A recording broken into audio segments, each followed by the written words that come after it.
네, 안녕하십니까 시청자 여러분. 오늘은 이 시대의 다윗이라고 하는 제목으로 함께 은혜의 말씀을 나누기를 원합니다. 제가 본문을 봉독하겠습니다. 오늘 본문은 구약성경 사무엘상 17장 41절에서부터 54절까지가 되겠습니다.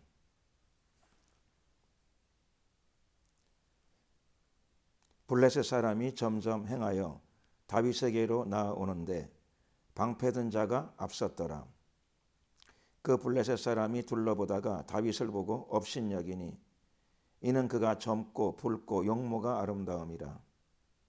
블레셋 사람이 다윗에게 이르러 내가 나를 개로 여기고 막대기를 가지고 내게 나왔느냐 하고 그 신들의 이름으로 다윗을 저주하고 또 이르되 내게로 오라. 내가 내 고기를 공중의 새들과 들짐승들에게 주리라.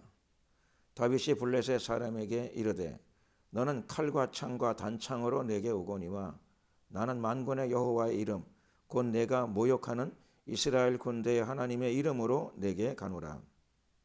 오늘 여호와께서 너를 내 손에 붙이시리니 내가 너를 쳐서 내 머리를 베고 블레셋 군대의 시체로 오늘날 공중의 새와 땅의 들짐승에게 주어 온 땅으로 이스라엘의 하나님이 계신 줄 알게 하겠고 또 여호와의 구원하심이 칼과 창에 있지 아니함을 이 무리로 알게 하리라.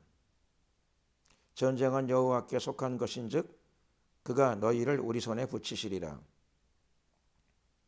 블레셋 사람이 일어나 다윗에게로 마주 가까이 올 때에 다윗이 블레셋 사람에게로 마주 그 항오를 향하여 빨리 달리며 손을 주머니에 넣어 돌을 취하여 물매로 던져 블레셋 사람의 이마를 치매 돌이 그 이마에 박히니 땅에 엎드러지니라. 다윗이 이같이 물매와 돌로 블레셋 사람을 이기고 그를 쳐 죽였으나 자기 손에는 칼이 없었더라. 다윗이 달려가서 블레셋 사람을 밟고 그의 칼을 그 집에서 빼어내어 그 칼로 그를 죽이고 그 머리를 베니 블레셋 사람들이 자기 용사의 죽음을 보고 도망하는지라.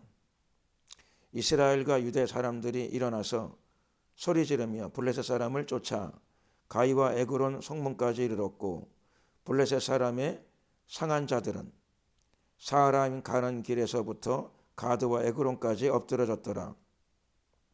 이스라엘 자손이 블레셋 사람을 쫓다가 돌아와서 그들의 진을 노략하였고 다윗은 블레셋 사람의 머리를 예루살렘으로 가져가고 갑주는 자기 장막에 두니라.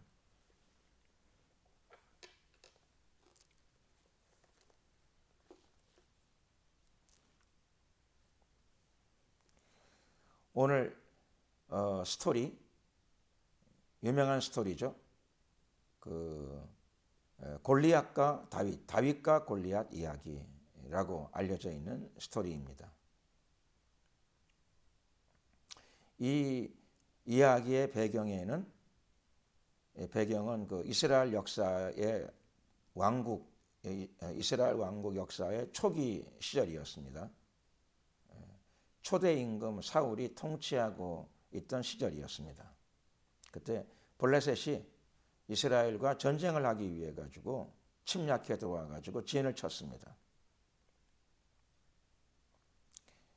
이스라엘 왕국의 임금 사울은 군대를 이끌고 친히 전쟁에 나갔습니다. 이런 배경 속에서 원래 직접 군인은 아니었지만 목동이었던 다윗이 우연치 않게 하나님의 섭리 가운데 이 전쟁에 나가게 되었습니다. 원래 아버지의 심부름으로 형들을 만나기 위해 갔는데 이 전장터에서 자신이 직접 전투에 나가는 이런 그 결단을 하게 됩니다. 오늘 본문은 이 전쟁의 클라이막스입니다. 블레셋과 이스라엘의 전쟁. 이 전쟁의 국가 간의 전쟁이죠. 국가 간의 이 전쟁의 클라이막스 장면입니다. 블레셋에는 싸움을 도두는 자, 가장 용맹한 장군, 블레셋의 가장 용맹한 장군 골리앗이 대표로 등장했고 이스라엘 안에서는 나갈 만한 사람이 없었습니다. 군인이 아니라 민간인 다윗, 소년 다윗이 이 전투에 직접 참여하게 되었습니다.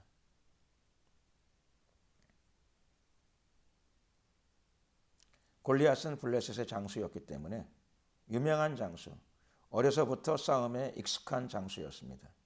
이날도 전쟁에 나올 적에 투구를 쓰고 갑옷을 입고 그리고 또 자기 병기 든 자, 호위무사겠죠. 그 병기 든 자를 앞장 세우고 전투의 전면에 나섰습니다. 그에 비해서 다윗은 군인이 아니었으니까 무장이 없었고 임금 사울이 무장을 주었지만 익숙치가 않고 훈련해 본 경험이 없기 때문에 그는 늘 자기가 익숙한 싸움의 스타일, 전쟁의 스타일대로 전투에 참여했습니다. 물매와 돌이 그의 전투 병기였습니다. 물매와 돌은 요즘으로 말하게 되면 새총과 유사한 것이었죠. 끈에다가 돌을 끼워서 던지는 형태였습니다. 성경 기록에 의하게 되면 다윗은 시냇가에서 매끄러운 돌 5개를 주었다고 되어 있습니다. 그 외에 몽둥이를 하나 들었습니다. 이것 때문에 골리앗이 조롱 겸 또 이 비아냥거리는 언사를 하게 되죠. 대장군 골리앗이 소년 다윗을 보고 네가 나를 개로 여기느냐, 뭐 개를 때리듯이 막대기를 들고 나오다니, 이렇게 조롱 겸 비아냥거리는 언사를 사용하게 되었습니다. 다윗은 나이가 어린 소년 혹은 청년이었기 때문에 오늘 개역 한글 성경을 보게 되면 젊고 붉고 용모가 아름다웠다, 이렇게 되어 있습니다.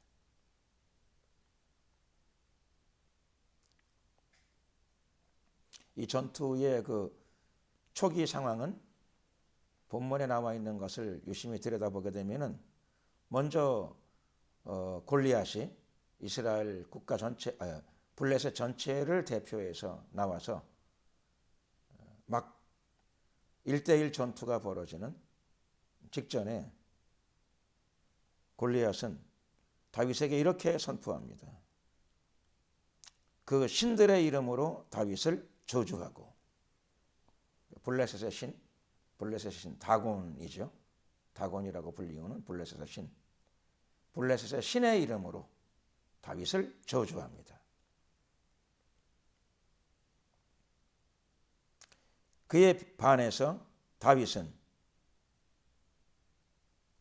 골리앗과 블레셋 진영을 향해서 외치기를, 나는 만군의 여호와의 이름 곧 내가 모욕하는 이스라엘 군대의 하나님의 이름으로 내게 가노라. 그래서 블레셋의 신의 이름으로 저주가 날아왔고, 또 반대로 다윗은 이스라엘 군대의 하나님의 이름으로, 즉 여호와의 이름으로 골리앗이 모욕하는 하나님의 이름으로 나는 너에게 나간다, 이렇게 선언했습니다. 이렇게 되게 되면 신들끼리의 전쟁이 되는 거죠. 블레셋의 신과 이스라엘의 신이 싸우는 그런 논리적 이런 측면에서 보게 되면은 신들의 싸움, 이렇게도 볼 수 있고, 또 다른 측면에서는 신들의 대리자의 싸움, 이렇게도 볼 수 있겠습니다. 각자 자기 신의 이름으로 상대를 저주하고 자기 신의 이름으로 나가 싸우게 됩니다.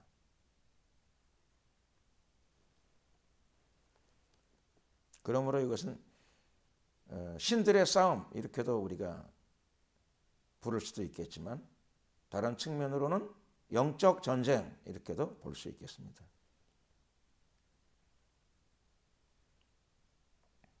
이 전쟁에 나가는 다윗의 마음과 신앙의 중요한 핵심적 내용을 오늘 본문을 통해서 우리가 파악할 수 있습니다.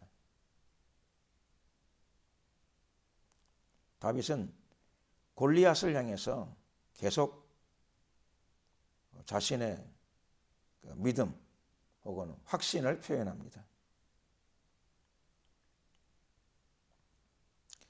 온 땅으로 이스라엘에 하나님이 계신 줄을 알게 하겠고, 즉 오늘 나가서 골리앗의 목을 베고 블레셋 군대를 다 시체로 만들어서 공중의 새와 들짐승의 밥이 되게 만들어서 이 결과, 이 상황을 통해서 천하 만민이, 온 세상 사람들이 다 이스라엘 안에는 정말로 이스라엘의 신 하나님이 계시고 하나님은 전능하시고 그 하나님이 자기 백성 이스라엘을 도우시고 돌보시는구나 라고 하는 것을 온 세상으로 하여금 다 알게 하겠다, 이렇게 선언하고 나갔습니다. 다윗은 또 한 가지 내용을 더 부언합니다. 그것은 여호와의 구원하심이, 여호와의 구원하심이 칼과 창에 있지 아니하고, 여호와의 구원하심이 칼과 창에 있지 아니함을, 그것을 알게 하겠다. 이 무리로 알게 하겠다. 깨닫게 하겠다. 이렇게 선언합니다. 하나님의 구원은 사람의 수단에 있지 않다, 이런 뜻이겠죠. 하나님의 구원은 사람의 능력에 의존하지 않는다. 우리 하나님의 구원하심은 사람의 수단과 방법에 의존하지 않는다. 우리 하나님의 구원하심은 권력이나 돈이나 백이나 이런 데 의존하지 않는다.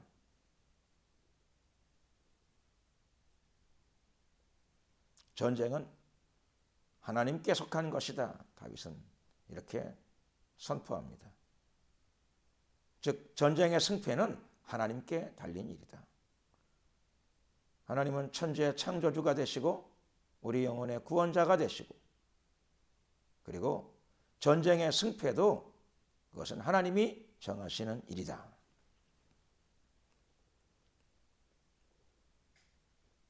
그리고 다윗은 이 전쟁에 참여하면서 오늘 이 전투는 골리앗이 모욕하는 그 하나님께서 하나님의 원수를 갚으시고 하나님의 영광을 나타내시며 하나님의 승리를 이스라엘에게 안겨주실 것이다. 우리에게 안겨주실 것이다. 이렇게 명백하게 선언합니다.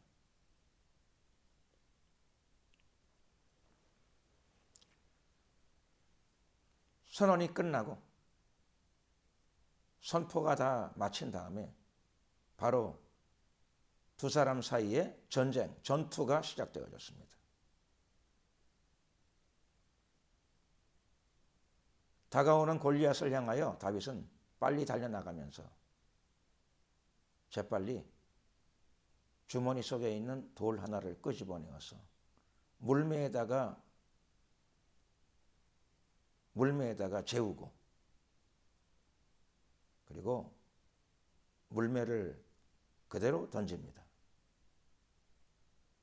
새총 비슷한 구조였습니다. 끈에다가 딱 채워서 그대로 당겨서 집어 던졌습니다. 돌은 날아가기 시작했습니다. 그리고 날아가던 돌이 블레셋 장군 골리앗의 이마에 그대로 명중했습니다. 놀라운 일이죠. 놀라지 않을 수가 없습니다. 골리앗은 전신에 갑옷을 하고 그리고 머리에는 투구를 썼습니다. 그러므로 대부분 전신이 보호를 받고 있는 상태인데 거기다가 자기의 호위무사 병기던 자가 한 명 옆에 더 있었습니다. 노출된 부위가 별로 없습니다. 그럼에도 불구하고 돌은 다윗의 손을 떠나서 일정 거리를 비행한 다음에 정확하게 골리앗의 투구에 노출된 작은 면 이마에 그대로 가서 정통으로 이마를 가격했습니다. 성경 말씀에 따르게 되면 돌은 이마를 쳤을 뿐만 아니라 이마에 박혔다고 되어 있습니다. 만군의 여호와 하나님의 이름을 모독하던 골리앗의 이마를 하나님이 가격하셨고 하나님의 분노가 거기 나타났습니다. 하나님의 심판이 이루어진 것이죠. 전쟁은 여호와께 속했습니다.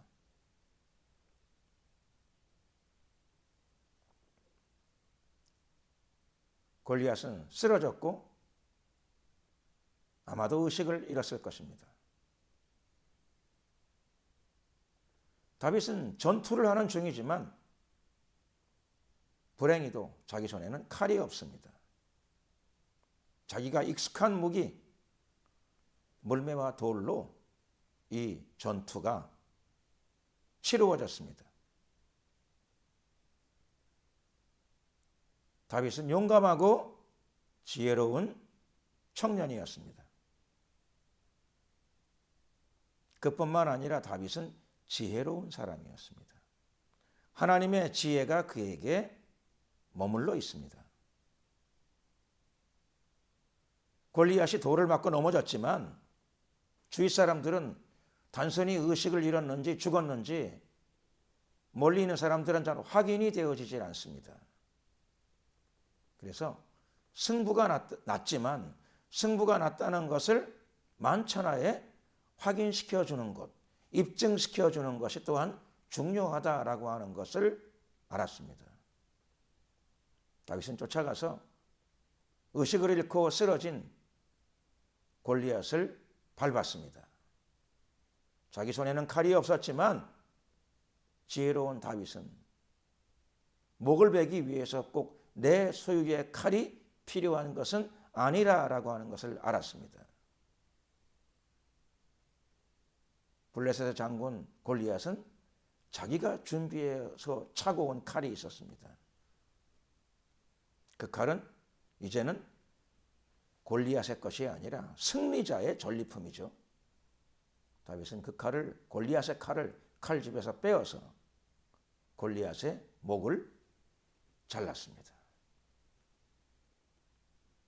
그러자 목이 땡강하고 몸으로부터 분리되어지자 블레셋의 진영에는 두려움과 공포가 엄습했고 반대로 이스라엘 군대의 진영에서는 놀라움과 환호, 확신의 음성이 가득히 울려 나왔을 것입니다. 큰 환호와 기쁨의 함성, 승리의 함성과 더불어 이스라엘은 전 군대가 진군했고 블레셋은 퇴주, 도망이 이루어졌습니다. 온 이스라엘 군대가 도망하는 블레셋을 추격하여 블레셋의 중요 도시들 그 입구까지 추격해 들어가면서 도망하는 블레셋 군대들을 도륙하기 시작했습니다. 많은 시체가 길에 널브러졌습니다. 전쟁에 능하신 하나님께서 여호와 니시 하나님의 승리를 다윗에게 주셨고 이스라엘 군대 전체에게 부여하셨습니다. 전투가 끝난 다음에 다윗은 골리앗의 목을 가지고 돌아옵니다. 그래서 후에 그것을 예루살렘에 골리앗의 목을 예루살렘으로 가져갑니다.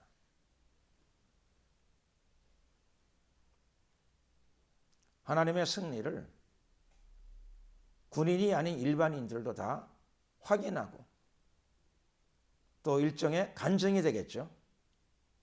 그리고 세월이 흘러도 그것을 하나님의 승리를 기념케 하려는 다윗의 의도가 있었다고 보여집니다. 하나님은 그때도 역사하시지만 앞으로도 두고두고 하나님은 일하실 것입니다. 아니, 영원토록 하나님은 승리자이십니다.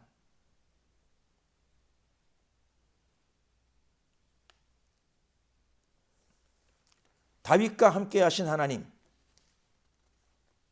승리자 하나님이십니다. 그리고 바로 이 다윗, 본문에 나타난 이 다윗의 자손 누굽니까? 마가복음 10장 46절 이하에 보게 되면 다윗 시대로부터 약 1000년이 지난 다음에 이스라엘 땅에 하나님의 아들 그리고 다윗의 자손 예수님께서 이 땅에 오셨습니다.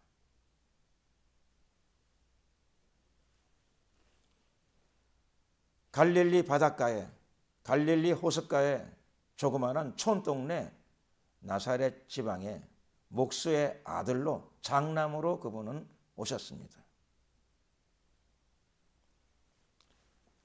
많은 사람들이 하나님의 아들 예수님을 하나님의 아들로 구세주로 제대로 인식하지 못했지만 신약성경 마가복음 10장 46절 이하를 보게 되면 여리고에 살고 있던 한 소경이자 거지인 그 이름이 바디메오라고 불리우는 한 소경 거지가 여리고 성 밖에 앉아서 구걸하던 중 예수님의 일행이 그 앞을 지나갈 때였습니다. 사람들이 나사렛 예수다 라고 웅성거리자 소경거지 바디메오가 재빨리 기회를 놓치지 않고 용기를 내어서 크게 소리를 질렀습니다. 큰 소리로 다윗의 자손 예수여 나를 불쌍히 여기소서. 사람들이 시끄럽다고 잠잠하라고 소경 주제 거지 주제 왜 이렇게 시끄러운가 라고 다독거리며 잠잠히 만들려고 했는데 소경 거지 바디메오는 두려워하지 않고 그 기회를 어쩌면 일생에 2번 다시 오지 않을 기회일 수 있습니다. 기회를 놓치지 않고 두려워하지 않고 사람들의 반응을 의식하지 않고 더욱 큰 소리로 그는 외쳤습니다. 다윗의 자손 예수여 다윗의 자손이여 나를 불쌍히 여기소서. 큰 소리로 질렀더니 마침내 예수님이 반응을 보이셨습니다. 예수님께서 말씀하셨습니다. 저를 부르라. 바디메오가 예수님 앞에 사람들에 이끌려 나왔습니다.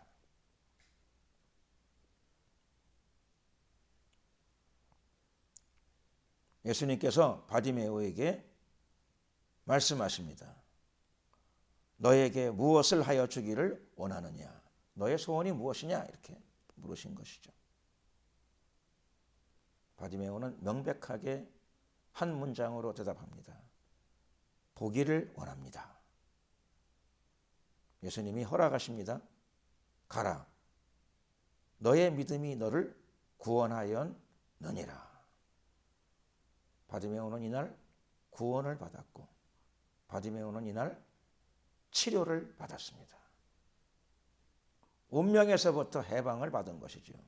영혼의 구원 그리고 운명에서부터의 해방을 얻었습니다. 바디메오가 예수님을 향해서 다윗의 자손이라고 그 호칭을 사용했던 것은 두 가지 의미가 있습니다. 첫 번째로는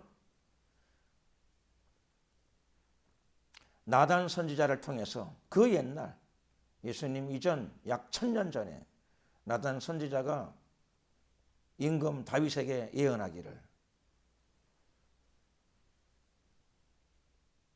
너의 자손은 너의 집안은 영원하리라, 이런 예언을 한 내용이 있습니다.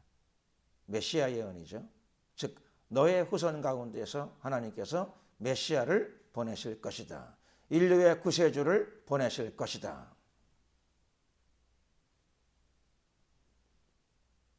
다윗의 집안에는 이 예언이 내려옵니다. 사람들도 그 예언을 잘 알고 있습니다.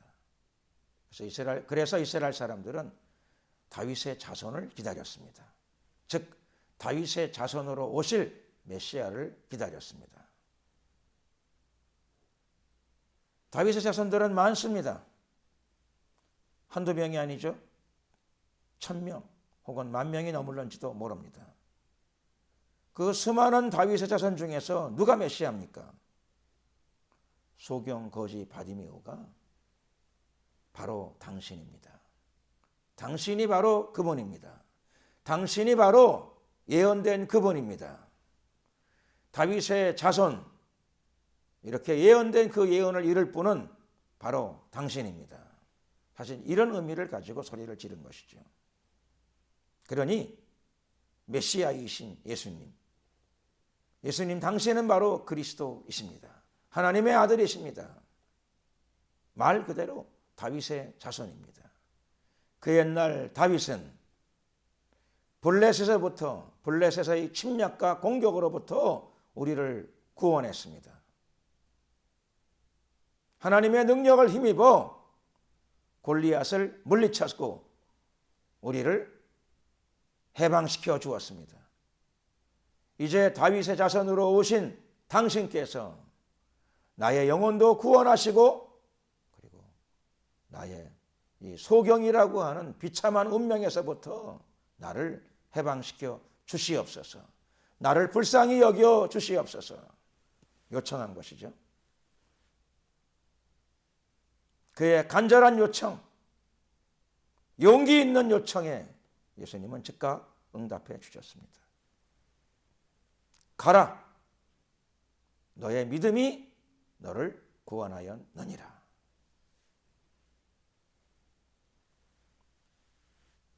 예수님은 구원자이시며 예수님은 해방자이십니다.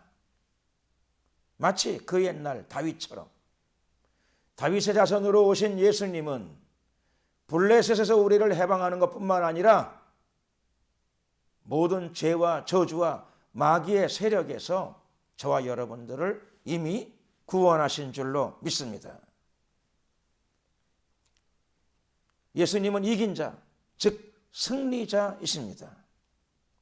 신약성경 요한복음 16장 33절의 후반에 보게 되면 예수님은 말씀하시기를 세상에서는 너희가 환난을 당하나 담대하라. 내가 세상을 이기었노라. 그리스도인 여러분, 그리스도인들은 예수님을 주님으로 모시고 살아가지만 이 세상 가운데에서 환난을 겪게 됩니다. 환난을 피할 수가 없습니다. 그래서 예수님은 이렇게 말씀하신 것입니다. 세상에서는 너희가 환난을 당하나 그러나 환난을 피할 수 없지만 환난을 이길 수 있습니다. 그래서 담대하라고 우리에게 명령하고 계시는 줄로 믿습니다. 강하고 담대하십시오. 예수님이 저와 여러분들의 주님이 되십니다. 왜 담대해야 되는가? 오늘 주님이 말씀하시지 않습니까? 내가 세상을 이기었노라. 예수님은 이미 세상과의 싸움에서 이기셨어요. 그 옛날 다윗이 전장터에서 골리앗을 잡았을 적에 모든 이스라엘 군인들이 이제 우리는 이겼다라고 확신했어요. 싸우기 전에 확신한 거죠. 적군은 지금 골리앗 한 명이 쓰러졌을 뿐인데 온 이스라엘 사람들은 알았어요. 이미 이 전쟁은 이겼다. 창 들고 앞으로 전진하면 이제 적군의 목을 따는 것만 남았다. 이미 승리했다. 그럼요, 강하고 담대하셔야 됩니다. 예수님이 다윗처럼, 다윗이 골리앗을 잡은 것처럼 이미 마귀를 잡았습니다. 십자가 위에서 정사와 권세를 벗어버려 밝히 드러내시고 십자가로 승리하셨느니라.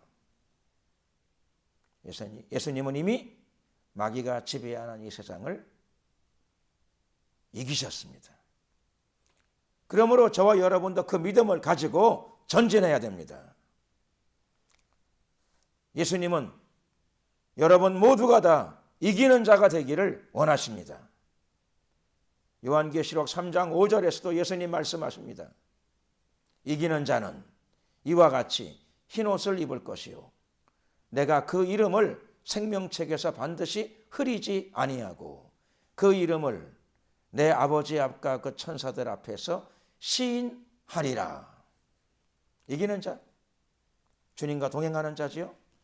주님이 이미 승리하셨다는 것을 믿고 확신하고 전진하는 자들입니다. 믿음으로 전진하는 자들, 이기는 자는 흰옷을 입게 됩니다. 흰옷은 구원의 옷이죠. 예수님의 신부들이 입는 옷입니다. 영적인 웨딩 드레스입니다. 생명의 옷입니다. 그러므로 그런 자들은 생명책에서 이름이 흐려지지 않습니다. 날이 갈수록 더욱더 그 이름이 진하게 강렬하게 드러나게 될 것입니다. 승리의 길로 행진하기 때문입니다. 이미 승리하신 분이 누군지 그 이름을 붙잡았기 때문에 그렇습니다. 예수의 이름을 붙잡는 자들에게 예수님의 영, 승리의 영, 승리자의 영, 성령의 권능을 부어주실 줄로 믿습니다. 예수님은 그런 자들을 부끄러워하지 아니하시고 반대로 오히려 자랑스럽게 여기십니다. 그 이름을 내 아버지 앞과 그 천사들 앞에서 시인하리라. 자랑스럽게 여기신다는 거죠. 하나님 아버지 앞에서도 그 이름을 인정하시고 천사들 앞에서도 그가 나의 용사다. 그가 나의 십자가의 용사다. 그가 나의 참 신부다. 인정하시고 시인하신다는 뜻입니다. 예수님은 이기는 자들을 도와주십니다. 예수님의 이름을 믿고 승리하신 분이 누구인가를 분명히 인식하고 세상을 향하여 전진하는 자들과 예수님께서 동행하시는 줄로 믿습니다. 성도 여러분, 우리는 어떻게 해야 이 세상에서 마귀의 영향력이 남아있는 이 세상에서 지속적으로 승리를 쟁취할 수 있을까요? 비결이 무엇일까요? 이기는 비결. 중요한 비결이 하나 있습니다. 그것은 다름이 아니라 회개라고 하는 것입니다. 회개해야 천국 갑니다. 예수님 말씀하셨습니다. 회개하라 천국이 가까웠느니라. 예수님의 모든 메시지의 중심은 바로 회개하라 천국이 가까웠느니라 였습니다. 성도 여러분, 회개해야 천국 갈 뿐만 아니라 회개해야 하나님을 만날 수 있습니다. 회개해야 주님을 만날 수 있습니다. 과거 모세도 하나님을 만나는 체험이 어떻게 이루어졌습니까? 모세가 40년 광야 생활 가운데 양을 치면서 40년 동안 양을 치던 어느 날 하나님의 산 호렙에서 떨기나무 한 그루를 보게 됩니다. 떨기나무에 불이 붙었습니다. 거기 하나님의 임재가 머물렀던 것이죠. 하나님의 영광이 머물렀습니다. 하나님을 만날 수 있는 자리였습니다. 가까이 갔더니 거기서 하나님의 영광이 머무는 자리에서, 하나님께서 모세를 만나기를 원하신 자리에서 음성이 들려왔습니다. 하나님을 만나기 전에 준비해야 되는 것이 하나 있기 때문이었습니다. 그 음성은 이렇습니다. 모세야, 너의 발에서 신발을 벗어라. 하나님을 만나려면 신발을 벗어야 됩니다. 사람은 신발을 벗는 것보다 신발을 신었을 때 훨씬 안정감이 있습니다. 자신감이 있습니다. 급박한 일이 닥치게 될 때 빨리 움직일 수가 있습니다. 그런데 하나님은 반대로 신발을 벗으라고 말씀하십니다. 즉 회개를 요청하시는 거죠. 나하고 교제하려면 너는 회개해야 된다. 나하고 사귀려면 너는 네 인생의 주인이 네가 아니라고 하는 것을 인정해야 된다. 내가 너의 인생의 주인이라고 하는 사실을 너는 시인하고 받아들여야 된다. 그런 뜻이죠. 성도 여러분, 전쟁에서 승리하기 원하십니까? 인생은 날마다 전쟁이지요. 개인도 그렇고 국가도 그렇고 사회도 그렇습니다. 전쟁에 승리하려면 무엇이 가장 중요할까요? 다름이 아니라 회개입니다. 여호수아가 젖과 꿀이 흐르는 가나안 땅 들어가는 최초의 전투, 젖과 꿀이 흐르는 땅 들어가는 첫 번째 도성 여리고 성으로 들어가는 길목에서 여호와의 군대 장관을 만납니다. 여호와의 군대 장관 나타난 이유는 분명합니다. 여호수아가 전쟁을 앞두고 있는 여호수아를 도와주기 위하여 하나님께서 여호와의 군대 장관을 보내신 것입니다. 그런데 여호와의 군대 장관을 통하여 하나님의 도움을 받기 전에 해야 될 것이 하나 있습니다. 그것이 무엇인가요? 말씀드릴 필요도 없이 그것은 바로 회개입니다. 여호와의 군대 장관은 여리고성 진공을 앞두고 근심하고 준비하고 있던 여호수아에게 나타나서 한마디 말을 던집니다. 너의 발에서 신을 벗어라. 전쟁을 앞두고 해야 될 것이 많지만 가장 중요한 것은 다른 것이 아니고 바로 회개다. 회개가 승리의 비결이다. 이런 뜻이죠. 네 인생의 주인은 너가 아니다. 이 전쟁의 주인은 창이나 칼이나 단검이 아니고 인간의 능력이 아니고 바로 하나님의 도우심이다. 전쟁은 여호와께 속했다. 이 메시지가 여기 담겨 있는 것입니다. 성도 여러분,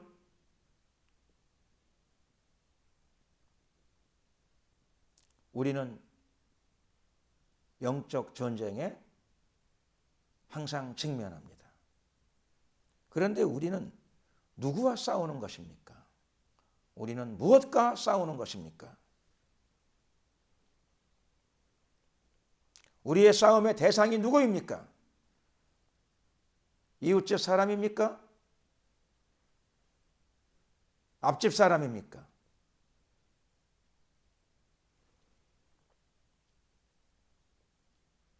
성경 전체적인 맥락에서 그리스도인은 무엇과 싸우는가? 그 대답은 이렇습니다.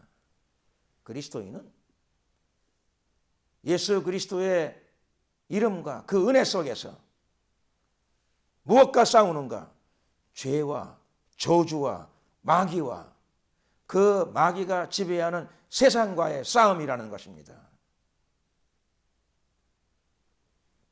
신약성경 에베소서 6장 12절에도 우리의 싸움, 그리스도인의 싸움이죠. 우리의 씨름은 혈과 육에 대한 것이 아니요 정사와 건세와 이 어둠의 세상 주관자들과 하늘에 있는 악의 영들에게 대함이라. 그리스도인의 싸움은 사람과의 싸움이 아닙니다. 그리스도인의 싸움은 바로 세상에서 주인 행세를 하고 있는 바로 마귀와의 싸움입니다.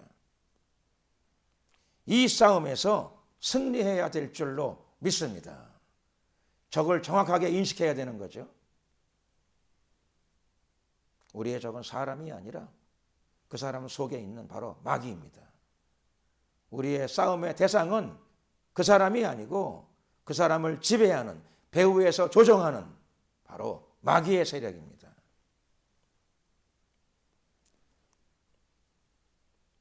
이 영적 전쟁에서 승리하고 다윗처럼 골리앗과의 싸움에서 승리하고 예수님의 사람으로서 마귀의 영향력 안에 있는 사람들을 예수의 이름으로 예수님의 능력을 부여받아 승리하시고 건져내시고 구출하시고 또 하나님께 영광을 돌리는 여러분의 삶이 되시기를 예수 그리스도의 이름으로 축원합니다.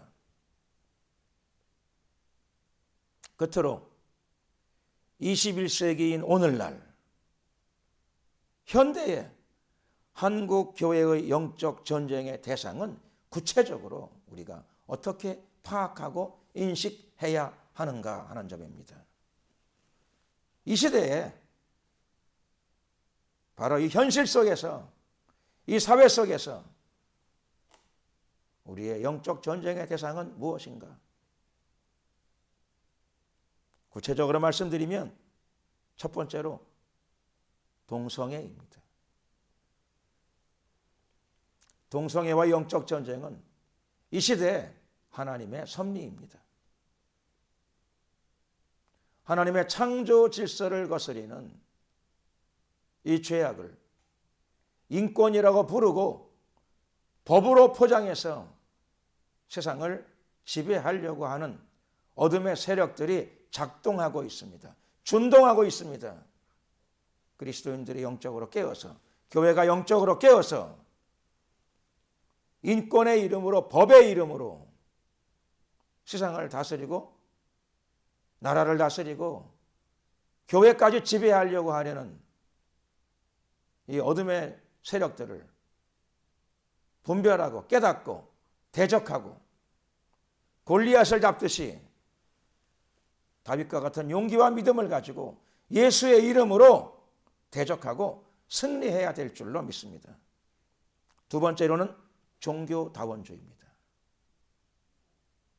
예수님은 말씀하시기를 나는 길이요 진리요 생명이니 나로 말미암지 않고는 아버지께로 올 자가 없느니라. 사도행전에도 나타나죠. 천하 인간의 구원받을 만한 다른 이름을 우리에게 주신 일이 없느니라. 오직 예수입니다. 그런데도 교회가 예수님의 말씀을 따르는 게 아니라 종교다원주의의 늪에 빠졌습니다. 회개해야 됩니다. 돌이켜야 됩니다. 성령을 통하여 분별의 능력을 받고 시대의 약한 흐름과 싸워서 교회가, 성도들이, 주의 종들이 이 문제를 바르게 정리하고 말씀에 따라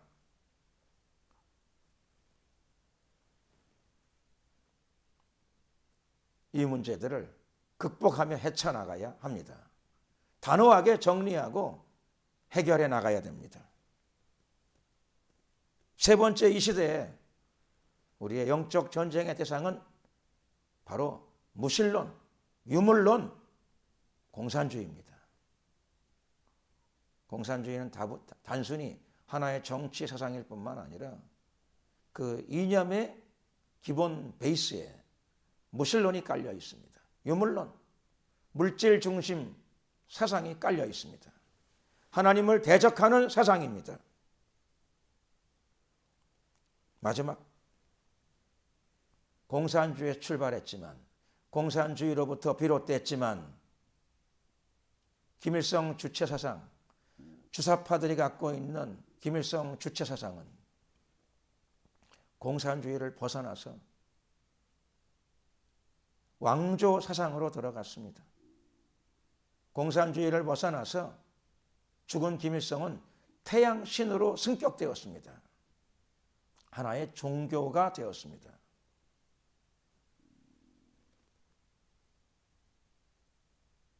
아마 단군 이래 가장 큰 우리 민족의 종교일 겁니다. 김일성 주체사상, 일명 주체교.